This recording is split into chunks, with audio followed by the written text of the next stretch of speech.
ओहो, कैसे हो? अच्छे हो ना? तो यार स्टार्टर पोकेमोन के लिए हमारे दिल में अलग ही जगह होती है। इतने सारे रीजन आ चुके हैं और इतने सारे स्टार्टर पोकेमोन ने, उनमें से तुम्हारा कोई ना कोई फेवरेट तो जरूर से होगा ना, वो मुझे कमेंट में बता देना। और आज हम उन सारे स्टार्टर के बारे में एक फैक्ट जानने वाले हैं, कुछ अच्छा जानने को मिलेगा, कुछ मजेदार बात जानने को मिलने वाली है। शुरू करते हैं। सबसे पहले बात करते हैं चाइजार्ड के बारे में। Charizard most over use starter Pokemon है। हर एक रीजन में तुम्हें एक चाइजार्ड ट्रेनर देखने को मिल ही जाएगा, तुम्हारे गली मोहल्ले में भी देखने को मिल जाएगा। कोई नई बात नहीं है। पोकेमोन को ओपन करोगे, चाइजार्ड तुम्हारे फोन में पक्का होगा। और फिर बात करें चाइजार्ड के बारे में, एक और फैक्ट बता देते हैं, बिकॉज मन भरता नहीं है। चाइजार्ड और टाइफून के बेस्ट सेट एग्जैक्ट सिमिलर है। फिर बात करते हैं ब्लास्टोइस के बारे में। ब्लास्टोइस का जो बीटा वर्जन था, यानी कि जब वो उसको बनाया जा रहा था, उसका आइकॉनिक कैनन नहीं था। तुम सोचो कितना अजीब लगता। विनोसर के पास उसका पेड़ है, चाइजार्ड के पास पंख है, और ब्लास्टोइस अकेला अधूरा रह जाता, जो कि अच्छी बात है, उन्होंने बाद में ऐड कर दिए। और बात करते हैं विनोसर के बारे में। तुमने एक बात को नोटिस किया होगा कि एनिमे सीरीज के अंदर विनोसर को काफी कम यूज किया गया है। इसका एक कारण है कि भाई यार विनोसर को बनाना सबसे हार्ड था पोकेमोन वालों के लिए, मतलब उसको ड्रॉ करना सबसे डिफिकल्ट था 151 पोकेमोन के अंदर। दैट्स व्हाई उसको ज्यादा यूज कभी किया नहीं गया। फिर बात करते हैं जोटो के बारे में।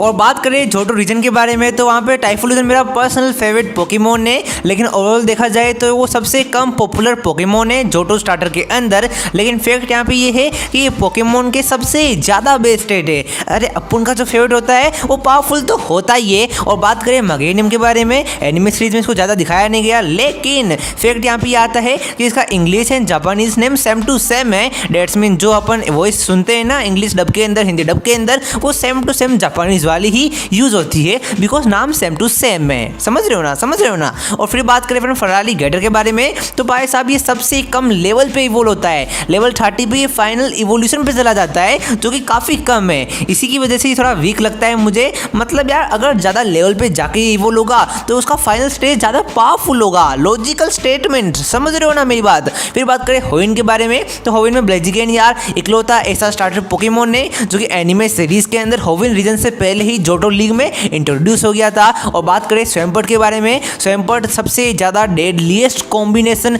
टाइप में आता है। मतलब भाई water and ground type Pokemon literally बवाल चीज है, ऐसा काफी कम पोकेमोन के साथ में ही होता है। और बात करें सेप्टाइल के बारे में, मेरा फेवरेट, और ये पोकेमोन फास्टेस्ट है पूरे वर्ल्ड के अंदर, गेम के हिसाब से नहीं, एनिमे सीरीज के हिसाब से। इसने लिटरली भाई साहब, भाई यार सोचो यार, दुनिया के सेकंड फास्टेस्ट पोकेमोन को कैच कर रखा है। इसका ये फीट सबसे मेमोरेबल रहेगा मेरे लिए। दैट्स व्हाई ये फैक्ट बताना जरूरी था। फिर बात करते हैं सिनो के बारे में, तो टोटेरा जो पोकेमोन है ना, वो हेवीएस्ट स्टार्टर पोकेमोन था फाइनल इवोल्यूशन के अंदर। इसको कोई भी टक्कर दे पा नहीं रहा था। तो अभी लेटेस्ट में जो मगरमच्छ आया है ना, उसने इसको सरपास कर दिया है। कितनी बुरी बात है जब आप योग्य हो और लोग तुम्हारी योग्यता को ना समझे। अगर वेट के बारे में बात कर ही रहे हैं, तो इन्फर्नेप सबसे छोटा स्टार्टर पोकेमोन है हाइट के अंदर। समझ रहे हो ना? ये बंदर इतना पावरफुल है, तो हम कह सकते हैं छोटा पैकेट बड़ा धमाका। और हाइट के बारे में बात कर ही रहे हैं, तो ये एम्पोलियन जो पोकेमोन है ना, वो तुम्हें पता होगा नेपोलियन के ऊपर बेस्ड है, और दोनों की हाइट एग्जैक्ट सिमिलर है।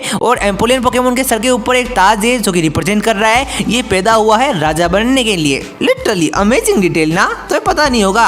फिर बात करते हैं यूनोवा के बारे में, तो बात करें टेपी के बारे में, तो इस पोकेमोन का एक सिग्नेचर स्पेशल अटैक होने वाला था हीट क्रेस, लेकिन बाद में साइड को ड्रॉप कर दिया गया और आगे आने वाले समय में किसी और पोकेमोन को ये अटैक दे दिया गया था। और बात करें अपन स्नाइवी के बारे में, ये पोकेमोन स्नेक और प्लांट का मिक्सचर पोकेमोन है, और उसका नेम भी उसी का कॉम्बिनेशन है। स्नेक से SN आया है और प्लांट की वजह से IVY आया है, जो काफी इंटरेस्टिंग लगा मुझे। और बात किया जाए ओसेवोट के फाइनल इवोल्यूशन सैमुरोड के बारे में, इसको लोग वीकेस्ट स्टार्टर बोलते हैं, लेकिन असल में ये बेस्ड है पाया सैमुराई योद्धा से, जो कि लिटरली मुझे इसकी डिजाइन काफी अच्छी लगती है। अब ये बात जानने के बाद कि सैमुराई के ऊपर बेस्ड है, ये मुझे और ज्यादा अच्छा लगने लगा है। सैमुराई ट्रू लव मेरा बता रहा मैं। फिर बात करते हैं केलोस के बारे में, मेरा फेवरेट रीजन यार सैना का घर आ चुका है। मैं सैना का घर जाके आया, चाय नाश्ता करने जा रहा है यार, तो बता देता हूँ, चलो बाद में चाय नाश्ता करने जाएगा वीडियो के बाद में।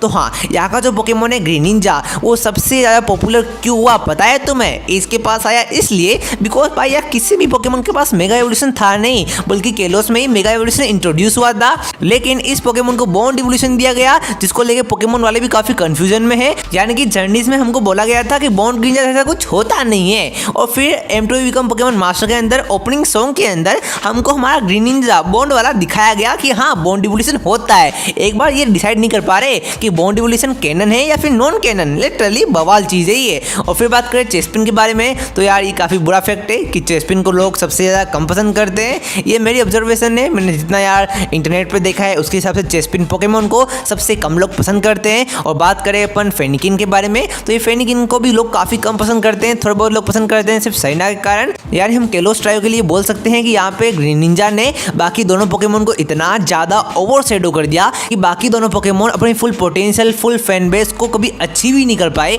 अब ये ग्रीनिंजा फैंस के लिए अच्छी बात है लेकिन बाकी दोनों स्टार्टर के लिए काफ़ी बुरी बात है। और बात करते हैं अपन एरोला के बारे में तो यहाँ का जो पोकेमोन है इंसिनोर पोकेमोन, वो यार एक रेसलर मतलब योद्धा फाइटर जो होता है ना, बॉक्सिंग रिंग के अंदर फाइटर करता है, उसके ऊपर बेस्ड है। और इसके बाद अगर मैं तुम्हें पूछूं ये कौन सी टाइप का पोकेमोन है तो तुम लोग बोलोगे फायर एंड फाइटिंग, लेकिन असल में ये फायर एंड डार्क टाइप का पोकेमोन है। कैसे? टाइपिंग के लफड़े खत्म नहीं हो रहे। और दूसरा जो पोकेमोन है डिसिडिव पोकेमोन, वो कौन से टाइप का है तो तुम लोग बोलोगे Rowlatt flying and grass type का था, तो ये भी वही होगा। तो ऐसा नहीं है, ये घोस्ट एंड ग्रास टाइप का पोकेमोन है जो कि हर इसके भी टाइपिंग के लफड़े खत्म नहीं हो रहे। और पिरा मरीना के बारे में बात किया जाए तो इसकी पॉकेट एंट्री में लिखा है कि भाई ये सोलोस्टिक पोकेमोन है, यानी कि अकेले परफॉर्म करती है। दैट्स व्हाई ये एनिमे सीरीज में हमको ज़्यादा अच्छी तरीके से घुलते मिलते हुए दिखाई नहीं गई एंड इसी के कारण ये काफ़ी कम पॉपुलर पोकेमोन है। और बात करें गलार के बारे में तो यहाँ पे जो पोकेमोन है ना रिलाबूम पोकेमोन, उसको एनिमे सीरीज का सबसे डेडलीस्ट पोकेमोन दिखाया गया है बिकॉज मास्टर टूर्नामेंट में इससे बेहतरीन पोकेमोन कोई था नहीं। और इसका एक और फैक्ट है कि यार ये ड्रम जैसा कुछ लेके घूमता है जो कि भाई लिटरली इसको एक यूनिक पोकेमोन बनाता है, ऐसा कोई और पोकेमोन करता नहीं है। एंड बात करें अपन स्कॉर्बनी के बारे में, स्कॉर्बनी जो है एक भाई साहब एक फुटबॉलर प्लेयर के ऊपर बेस्ड है। दैट्स व्हाई ये हमेशा आग के गोले से खेलता रहता है, कभी खेल खेल के चक्कर में ये तुम्हारा ही गोल ना कर दे। और बात करें अपन इंटेलियन के बारे में, ये पतला सा पोकेमोन इसलिए है बिकॉज ये स्पाई थीम के ऊपर बेस्ड है, मतलब ये एक स्पाई पोकेमोन है। और इसकी एबिलिटी स्नाइपर भी है जो कि शो करती है कि यार इसके जो स्नाइपर वाले अटैक जो होते हैं ना वो इसके क्रिटिकल बूस्ट हो जाते हैं, जो कि रिप्रेजेंट कर रहा है ये पोकेमोन स्पाई है। मैं तो बोलता हूँ इसको मुझे दे दो, मेरे क्रश के घर पे मुझे नजर रखनी है। वो करती क्या है, मुझे मैसेज क्यों नहीं करती। तो भावनाओं में ज़्यादा बह गया तो भावनाओं को कंट्रोल करने के लिए हम पालदिया रीजन की तरफ चलते हैं। तो बात करें फ्यूगो के फाइनल इवोल्यूशन के बारे में तो भाई साहब मैंने तुम्हें बताया है ना, ये सारे स्टार्टर के अंदर सबसे हैवीएस्ट पोकेमोन है, लेकिन अगर हम सारे पोकेमोन को मिला दे तो ये नंबर 55 पे आता है, मतलब बस 5 मार्क से रह गया वरना टॉप 50 में आ जाता। और बात करें अपन अपने स्प्रिगाटिडो के बारे में तो भाई इसका नाम शायद तक से हिंदी डब के अंदर म्याऊ होने वाला है। म्याऊ मतलब यार म्याऊ म्याऊ बिल्ली करती है ना, वैसा इसका नाम होने वाला है। अभी तक ये कंफर्म नहीं है लेकिन मुझे सुनने में आया है जो मैंने तुम्हें बता दिया है। और बात करें अपन वाटर टाइप पोकेमोन के बारे में क्वेक्सली, तो ये पोकेमोन मुझे उतना पसंद नहीं है। मतलब जितने भी पोकेमोन अभी तक आए हैं ना ये थोड़ा कूल लगता है लेकिन ये मेरा पर्सनल फेवरेट नहीं है। तुम लोग बोल सकते हो मैं इसको हेट करता हूँ, लेकिन जो लोग बोलते हैं मैं ग्रीनिंजा और चाइजार्ड को हेट करता हूँ भाई इतने रेपटे पड़ेंगे ना सही हो जाओगे। चाइजार्ड ग्रीनिंजा मेरे दिल की धड़कन है, अगर इनको मैंने हेट कर दिया इसका मतलब मैंने खुद को हेट कर दिया। तो हाँ आज के लिए इतना ही था।